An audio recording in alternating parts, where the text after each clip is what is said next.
여러분 안녕하십니까, 진성호입니다. 민주당은 지금 비상대책위원회 체제로 변신했습니다. 자, 그런데 민주당 내부는 역시 이재명이란 인물을 놓고 둘로 쪼개지고 있습니다. 비대위가 구성됐지만 윤호중 비상대책위원장, 그리고 새로 공동 비상대책위원장에 지명된 박지원 씨, 둘 다 지금 무게감이 없어서 휘청거리고 있습니다.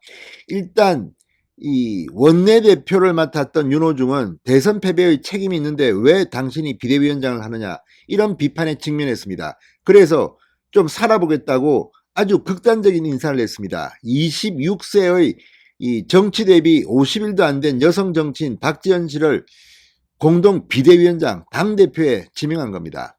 그만큼 지금 어렵다는 이야기입니다. 박지원 이 신임 공동 비대위원장, 정치 경력도 없고 N번방 사건, 아무튼 2030 여성들에게 호응을 받을 수 있을 것이라는 그런 판단으로 당대표, 공동대표로 선임했지만 지금 젊은이들의 비판도 이어지고 있습니다. 물론 잘했다는 사람도 있습니다. 그러나 아니, 한 게 뭐 있다고 또 쇼를 하느냐, 보여주기식이냐, 그동안에 어떤 능력이 있고 이렇게 검증됐느냐, 이것 또한 청년들이 불공정 아니냐. 누구는 열심히 노력해도 그냥 취직도 안 되는데 이 사람은 지금 20대 중반에 그냥 정치권에 들어갔다고 해서 갑자기 제1야당의 대표가 된다? 아무튼 지금 이 두 사람에 대한 비판들이 나오고 있습니다. 이런 가운데 이재명을 비대위원장으로 앉혀야 한다는 주장이 김두관 의원으로부터 나왔습니다. 그런데 여기에 대해서 오늘 라디오에 출연한 민주당의 중진들이 맹비난을 했습니다. 이재명은 자숙하라, 또는 당분간 나서지 마라, 급제동을 건 겁니다. 누가 봐도 그렇습니다. 아니, 대통령 선거 끝난 지 며칠 됐다고 패장이 나온다?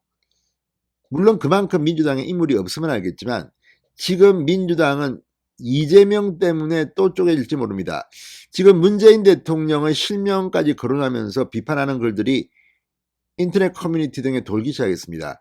친문들이 굉장히 센 줄 알았는데 이제 보니까 별거 아니네요, 이런 말도 있고, 이재명 지지자들의 발언이 이제 더 세졌습니다. 문재인 대통령은 지는 해입니다. 이런 가운데 친문들은 지금 조용합니다. 오히려 비주류들이 지금 서로 싸우고 있습니다.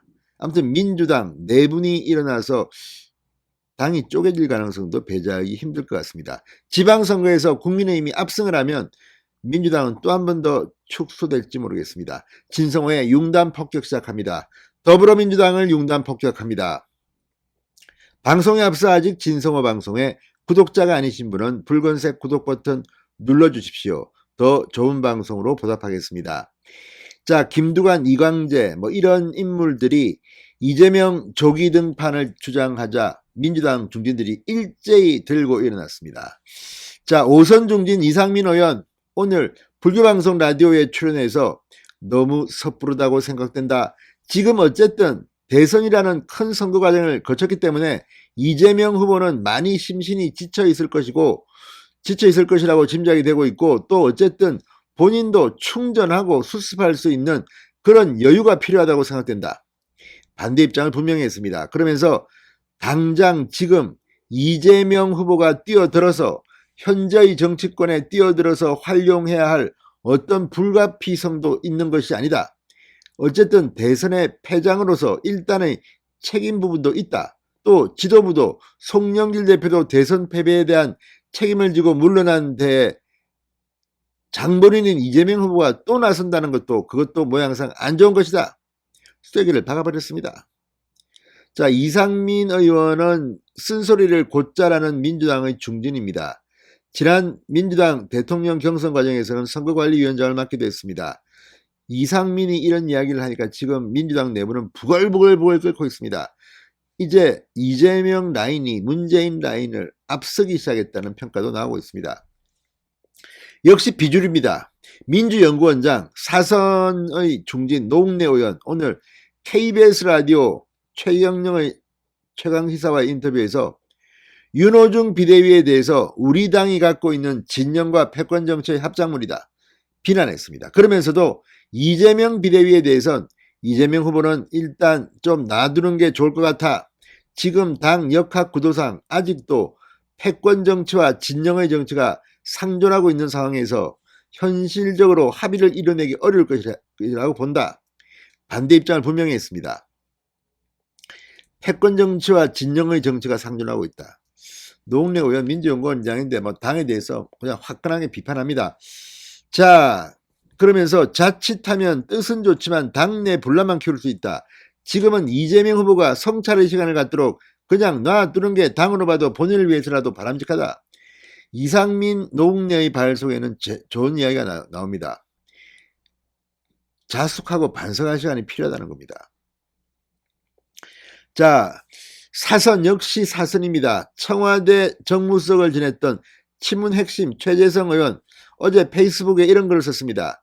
간발의 차이로 패배한 후보다. 모든 선거가 그렇듯 후보가 가장 절실했고 혼신의 힘을 다했다. 아픔도 절망감도 그만큼 깊을 수밖에 없다. 책임까지 후보가 가장 크게 메고 있다.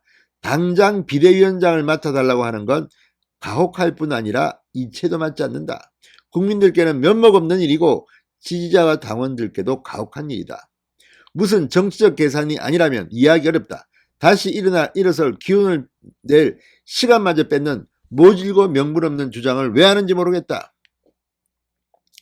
자, 그런데 이 최재성 전 수석의 말이 재밌습니다.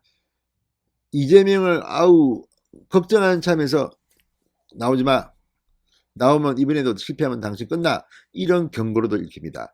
아무튼 민주당의 그동안 목소리가 셌던 사람들은 지금 조용합니다. 반면에 비주류급이던 이상민 노웅래가 입을 열고 있습니다. 이게 뭘까요? 민주당은 지금 흔들리고 있습니다.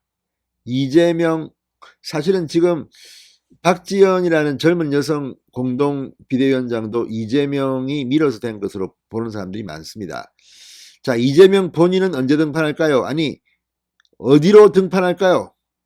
지금 민주당은 그만큼 인물난에 시달리는 것은 아닌지, 그리고 문재인 대통령에 대해서 지금 민주당 의원들이나 민주당 인사들이 하는 행동을 보면 정말 얼굴 바꾸는 데는 선수 같습니다. 진성호의 융단 폭격이었습니다. 여러분 감사합니다.